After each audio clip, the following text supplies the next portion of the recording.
Welcome to the second upload of the day. If you missed it, at 12 o'clock this afternoon, at lunchtime, the FA Cup final went live. If you did miss it, then make sure you tick the notification bell so that you don't miss other uploads. Subscribe to the channel too, of course, to make sure that you see everything in your sub box. And with that notification bell ticked, it'll let you know when I've uploaded a video. There'll be one coming tomorrow, letting you know what's coming with regards to FIFA 21 career mode early next week. So keep your eyes peeled for that tomorrow afternoon as well. This will be the last episode of the season and the last episode of the save at Cambridge United. The final FIFA 20 video of the year. I hope to make it a successful one. Spoiler incoming for the earlier upload today. I'll allow you a second to click off the video. If you're still here, it's your own fault. After winning the FA Cup earlier on today by 3-0 against Manchester City, we're looking to make it back-to-back doubles after last year's success in the Champions League. And we face a familiar foe in our group stage last year, Inter Milan. In our group stage this year, Inter Milan. We lost 1-0 in a simmed game. And then in the played game, we drew 1-1. So we don't actually have winning history against Inter Milan this season. Last year, we battered them by 5-0 in the group stage. We worked hard to get here. We're not going to be too tired. Everybody's fully fit apart from Jack Rolls, that was slightly tired. There's a good chance that we'll win. There's also a good chance that we'll lose, but we're in good form, and we can do even better than we have been doing recently. We probably will have to do better than we have been doing recently, even though we have been playing very well, to ensure that we get our second Champions League winners medal. Yeah, they could play in that kit. That shouldn't be too much of an issue. It will be Amber and Black versus Blue and Black. Stripe Wars. And number 10 versus number 10. Jack Rolls versus Lautaro Martinez. Unfortunately, Brandon Williams is still injured, so he will miss this final as well. Wilson is in to play at left back, and I will take... No, I'll leave Nibs. I'll leave Nibs on the bench. I'll leave Nibs on the bench. I was going to take him off, putting Nemetra in, but if Harvey Nibs can score in the Champions League final, then I should give him the opportunity to potentially off the bench. Abadia rolls Berger, Brown, Salisu, Kanu through the middle. Campos, Martinelli, Wilson, Perez, out wide with Dean Henderson in goal. Let's go and see what starting lineup Inter Milan are putting out without jumping to the end and cheating. What do you think the score prediction is going to be? I'm going to say, earlier on today I said 2-1 Cambridge and we won 3-0. I'm going to say, considering the results we've had against Inter so far this season, I'm going to say 1-1 draw after 90 minutes, 2-2 draw after 120, and Cambridge on penalties. That's my prediction for this Champions League final. Let's go and see if I'm right, or if one of you is right. Inter Milan's starting lineup. Radu in goal. Hinteregger, Lindelöf, Martinez, Depay. It's in number order, isn't it, in the Champions League, which is frustrating. 3-5-3. Martinez and Esposito up top. Depay, Agume, Fernandes, Caramo, and Thomas Partey holding, with Lindelöf, Hinteregger, and Jene at the back, and Radu in goal. We have both good history against Inter Milan result-wise, as we mentioned. A 5-0 win in this corresponding fixture in the group stage last season. This season, we drew this game 1-1 and then lost in the simulated home game. Well, I can't remember the strength of side I played in that simmed game. Regardless, this season, we don't have as good a record against Inter Milan as we did last year, so I don't know as we'll get as good a result this year as we did last. Well, go on then, Eusebio. Why not? He lifted the FA Cup for us earlier, and he could have gotten us off to a great start here in the Champions League final as well. Where are we playing? Oh, it's at San Siro. Well, that's a bit unfair. Playing at Inter Milan's home ground in the Champions League final. Kind of similar to Bayern Munich playing at home in the Champions League final against Chelsea in 2012. The side playing in their home ground didn't win that day. We replicated Chelsea's... finished that season in the last season because we finished 6th in the Premier League, won the FA Cup and won the Champions League. And now we're looking to replicate the cup victories again and the scenario in which the Champions League was won, winning it against the side that's playing in their home ground. It will be 50-50 split with the fans, so it will be more hostile than Inter are used to. Although, I guess, in the Milan derby, when AC Milan are drawn as the home side, I don't actually know this. I presume in the game where Inter Milan are the home team and AC Milan are the away team, so to speak, in Italy, does the side that's quote-unquote away only have, with regards to number of tickets, an away allocation, or is it always split 50-50 between the two? Down in the box there, Martinelli. And Karamoko has given away a pen. After 19 minutes, Gabriel Martinelli is away, and it was more of a trip than a shirt pull. He was tugging at his shirt and then tripped him, and we have the chance from the spot to take a 1-0 lead in the Champions League final. Jack Rolls takes my penalties. Jack Rolls scores my penalties. Cambridge 1, Inter Milan 0 in the 20th minute. Captain Jack at the ready. Berger to Don Brown. Oh. Inexplicably allows Agume to take it off him. That's a nice flick. Thomas Partey to Lautaro Martinez. Salisu says no. Formerly of AC Milan in this save. Oh, thankfully Esposito scuffed that. Otherwise that was a very good opportunity for Inter Milan to get themselves level. That was poor. We've not been that good defensively in the game so far. But we do, to this point, keep our clean sheet. Don Brown nicely intercepts that. Berger will go back to Rolls, and if Abadia can make me a run, preferably one that I could have used, then we could have been in to make it two. Fortunately, I can't find David Campos either, and Memphis Depay will help Inter Milan come forward to try and get themselves back in the game. I said 1-1 as my match prediction after 90 minutes. We're halfway there. We're nearly halfway through the game as well. How on earth has Memphis Depay kept possession there? Nicely done, Perez-Sion. Now we get to come away on the counter. Draw the man across to me. Open up the space. Abadia back there to Jack Rolls. This is good football. Oh, I committed to the pass and Abadia was offside. I should have just tried to turn away and then wait. Never mind. We are approaching a halfway point in the game as well. And very nearly getting it across the line with a 1-0 scoreline. Agume Thomas. Agume again. Quickly forward to Lautaro Martinez. Got a fancy flick. Working it about nicely here, Inter, but they need to score. Working about nicely isn't enough. Perez-Sion steps in. Campos will switch this via Sander Berger. Looking for the runner, Gabriel Martinelli, who's already had their defence on the back foot and won a penalty from them. And will lift this. Please, Abadia! Acrobatics. Going to have to pick himself up from underneath the legs of the defender. But a stunning second to give us the advantage yet further. We scored in stoppage time at the end of the first half in the FA Cup final earlier on today. We've scored a minute before stoppage time at the end of the first half in the Champions League final here. Both times to make the scoreline 2-0. Could have shot Martinelli. Decided to play it across, and Abadia with the acrobatics. Yes. 2-0. That should potentially be game one for us. Inter Milan more involved in the tie than Manchester City were at this stage earlier on today. We had 2 shots, 2 goals in the FA Cup final, and City hadn't had an opportunity at all. Inter have had chances, have had just as much of the ball as City did in the FA Cup final, but still find themselves behind by a similar scoreline.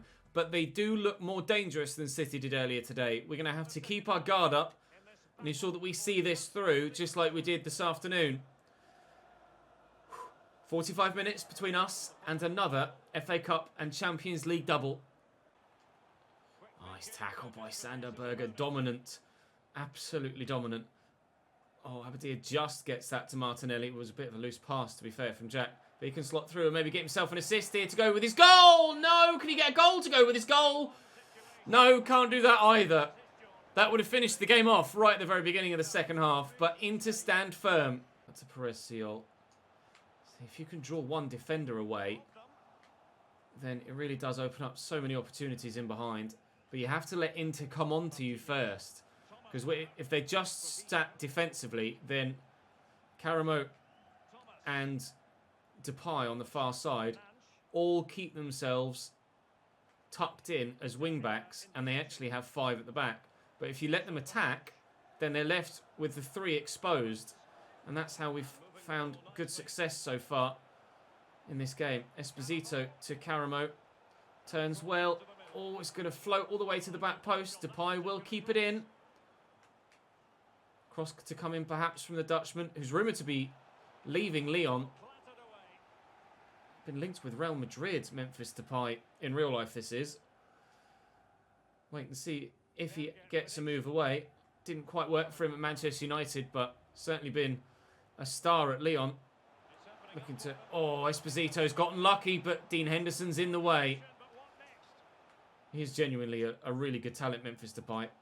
I'm surprised United didn't give him more time, but you could say the same about Kevin De Bruyne at Chelsea or Romelu Lukaku at Chelsea. Christ knows how many other players at Chelsea as well. That's going to fall kindly for me to Don Brown. Sanderberg will look for Abadia, who's spun nicely. Oh, but can't finish the game off.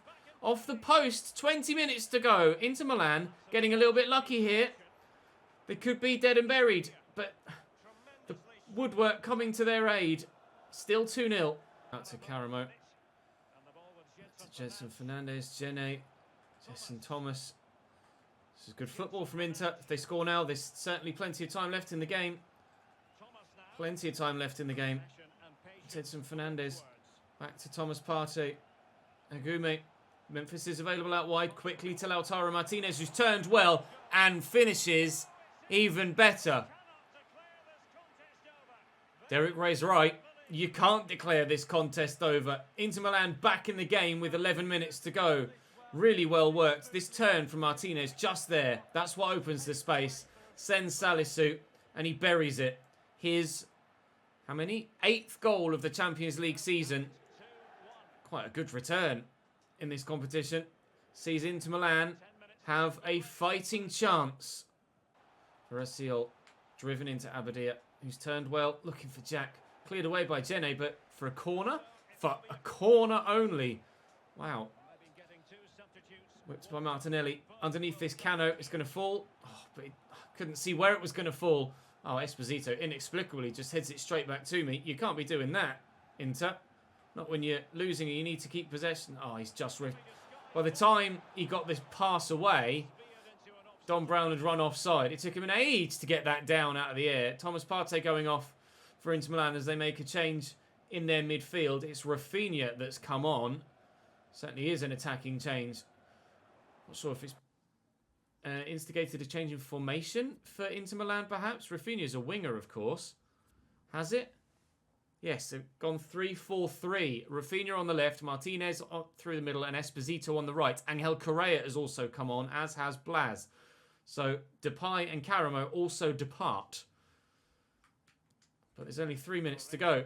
So they're really going to have a big impact, these substitutes, right at the death of the game, if Inter Milan are going to take this to extra time.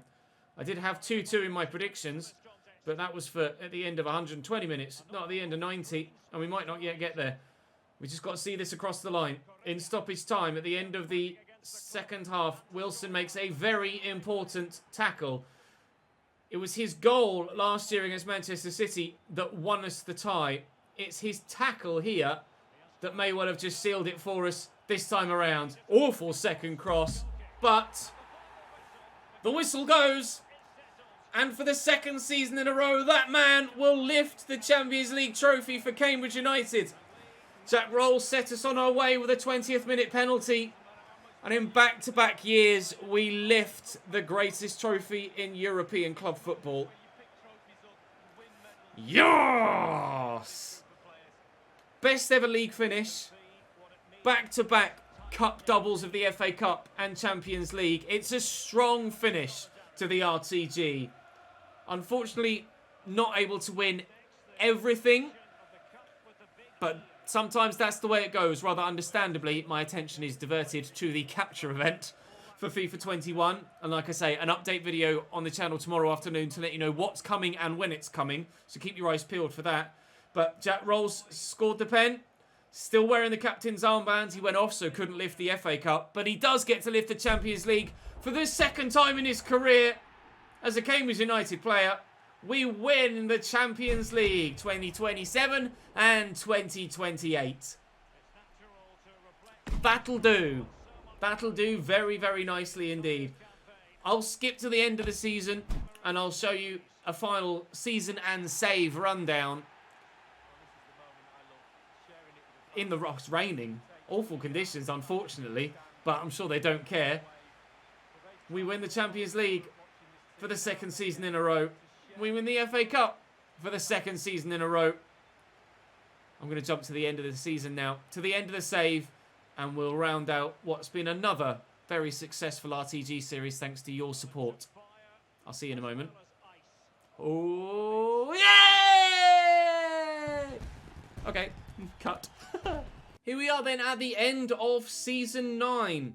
We'll have a look at the competitions we were involved in this season and everything this season related, and then I'll have a look at my career history tab, and we'll show you and flash back to a number of those previous seasons where we took longer to get to the Premier League than I ever had or ever have in an RTG before.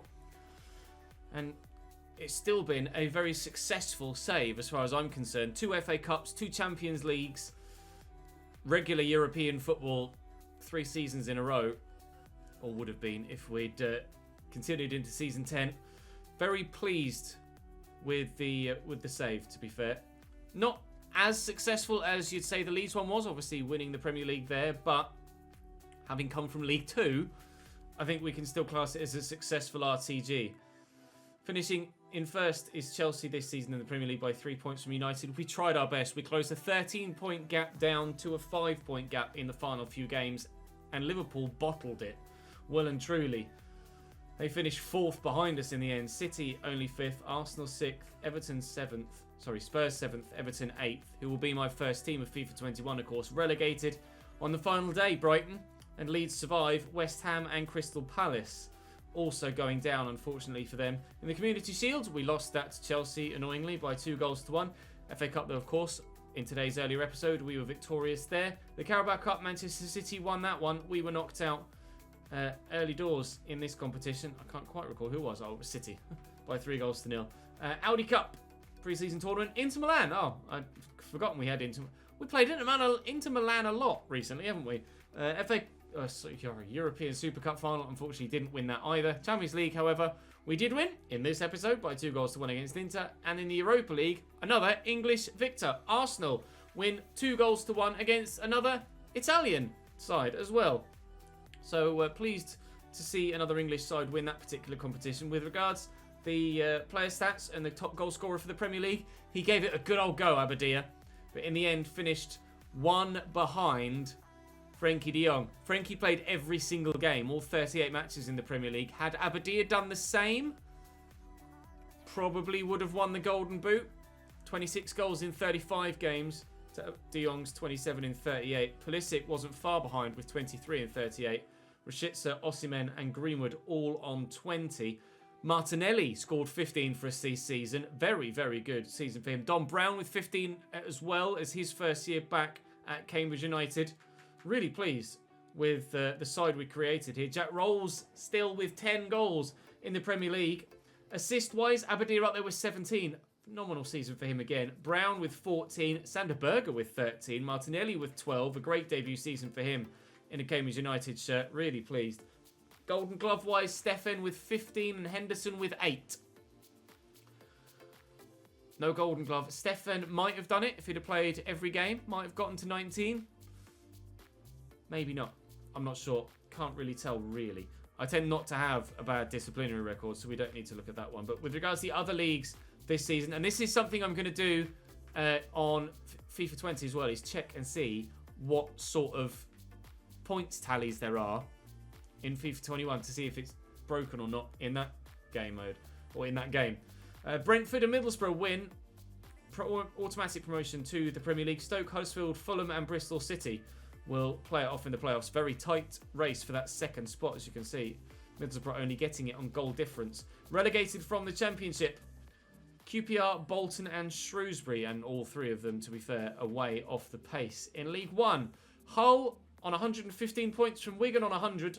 Millwall, Peterborough, Southend and Burton fight it out in the playoffs. Relegated are Coventry, Lincoln, Portsmouth and Aki Stanley, who go back down.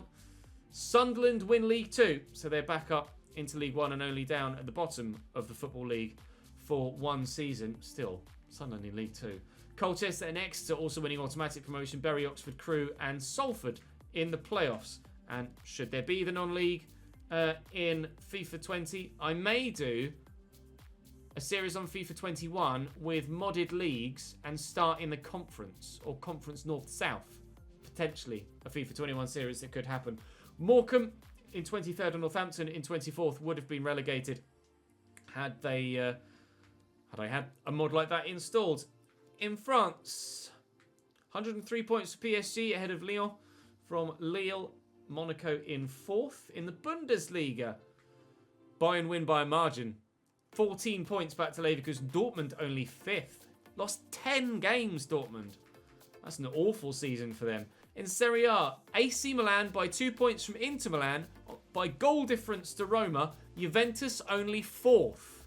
Juventus only 4th. When was the last time that happened? Barcelona win La Liga by a point from Atleti, who get a plus 102 goal difference. Wow.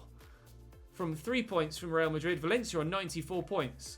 Can count themselves unlucky not to have won the title. How many other years in real life would a side have won 94 points and not won their league? Unfortunately for them, it wasn't to be this season for Valencia.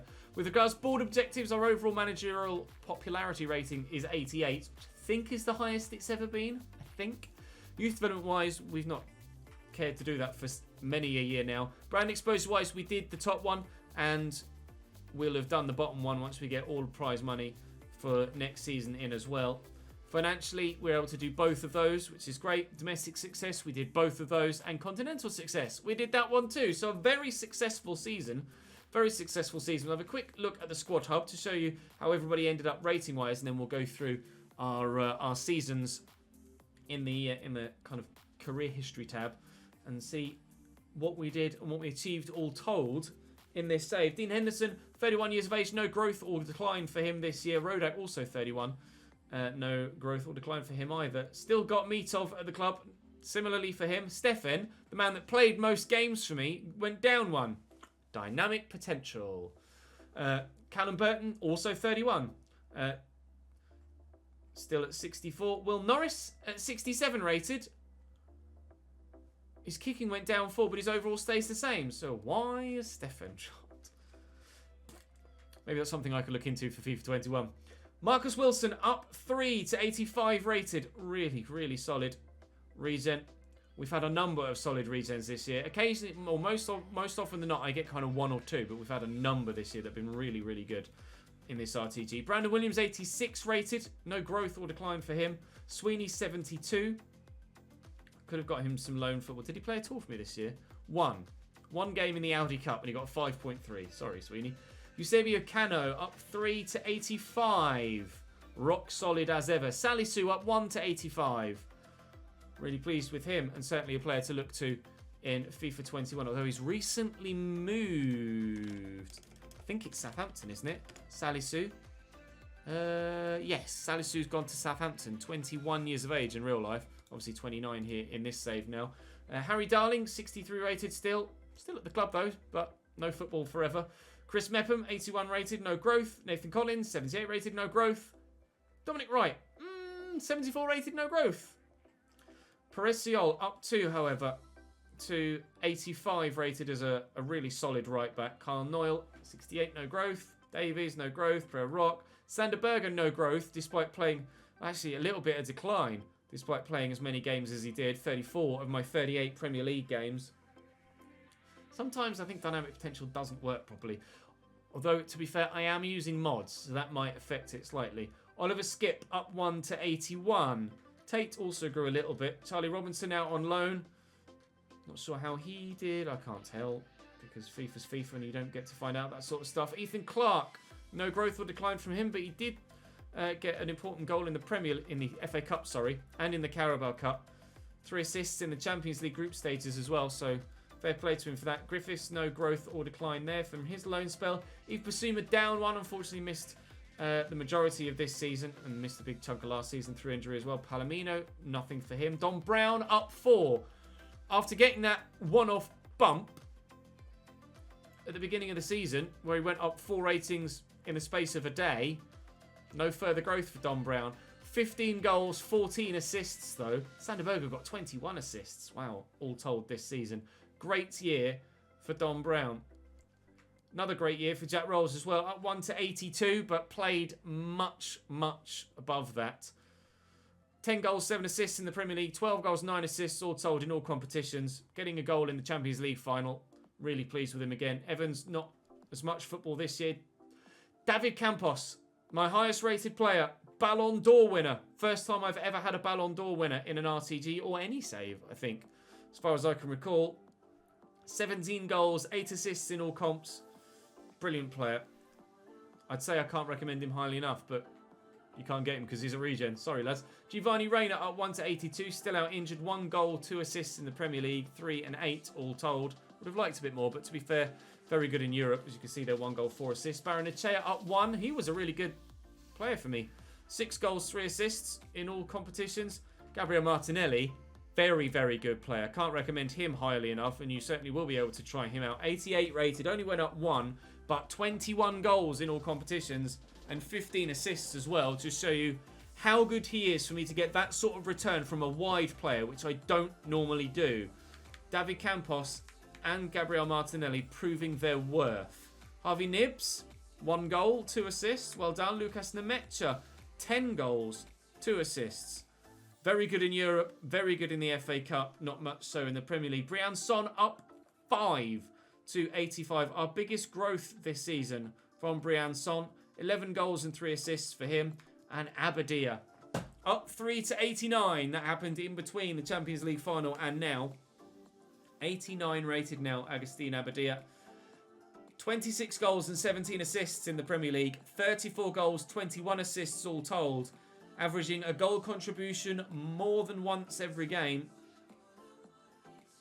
Or over 1.0 every game at the very least. And Adebayo, don't know how he got on out on his loan spell, but a little bit of decline with his attacking positioning going down to 65. But he's still with us. So pleased to still have Adebayo and Nibbs, as well as Jack Rolls, although we did miss Rolls for a few seasons when we couldn't afford to bring him back.